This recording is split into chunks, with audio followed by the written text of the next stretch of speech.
বাংলাদেশের রাজনৈতিক দলগুলোর মধ্যে ভারতের সাথে সবচেয়ে মজবুত সম্পর্ক আওয়ামী লীগের বলে বিবেচনা করা হয়। তবে শেখ হাসিনার পতনের পর ঢাকা নয়াদিল্লির সম্পর্কের বেশ ভাটা পড়েছে। দেশের ইসলামিক দলগুলো বরাবরই ভারতের বিরোধিতা করতে দেখা যায়। জামায়াত ইসলামকেও ভারতের বিরোধী দলের কাতারে রাখা হলেও এবার ভারত নিয়ে নিজেদের অবস্থান পরিষ্কার করেছে দলটি।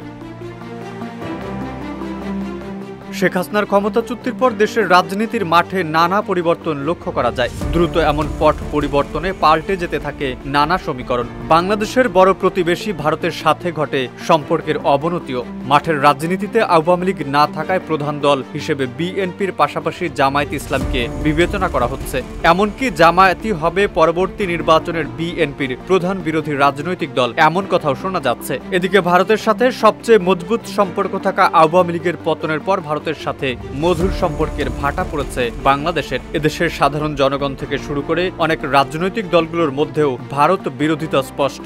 এদিকে মাঠের রাজনীতিতে এই মুহূর্তে দাপিয়ে বেড়ানো দল জামায়াতকে ভারতের বিরোধী বিবেচনা করা হলেও তারা বলছে ভিন্ন কথা। ভারতের অভ্যন্তরীণ রাজনীতিতে সর্বজন বিদিত জামায়াত বাংলাদেশ ভারত বিরোধী রাজনীতি করে। তবে এই বিষয়টি অস্বীকার করলেন জামায়াতের আমির ডক্টর শফিকুর রহমান। ভারত বিরোধিতার অভিযোগ অস্বীকার করে তিনি পাল্টা অভিযোগ করেন। তার অভিযোগ, উদ্দেশ্য প্রণোদিতভাবে জামায়াতের বিরুদ্ধে এমন অভিযোগ আনা হয়। প্রতিবেশী দেশগুলোর সঙ্গে পারস্পরিক বিশ্বাস ও সহাবস্থানের ভিত্তিতে সম্পর্ক গড়ে তোলার পক্ষে মত দিয়েছেন তিনি। ভারত বিরোধিতার অভিযোগ নিয়ে শফিকুর রহমান বলেন, জামায়াতে ইসলামীর ভারত বিরোধিতার অভিযোগ সম্পূর্ণ ভিত্তি।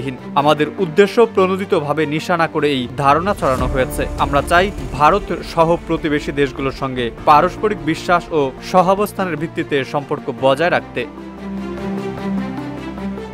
পতিত আওয়ামী লীগ সরকার জামায়াতকে জঙ্গি সংগঠন হিসেবে চিহ্নিত করতে নানা পদক্ষেপ নিয়েছিল। এছাড়া ভারতের চরম শত্রু বলে বিবেচিত পাকিস্তানের সাথে জামায়াত ইসলামীর সখ্যতা রয়েছে বলেও রাজনৈতিক দলটার প্রতি নেতিবাচক মনোভাব পোষণ করে থাকে ভারত বলে জানা যায়। এদিকে জামায়াত ইসলামের সম্পর্কে প্রশ্ন করা হলে ডক্টর শফিকুর রহমান বলেন, জামায়াত একটি আধুনিক, উদার ও গণতান্ত্রিক দল, যার ভিত্তি ইসলামী আদর্শ।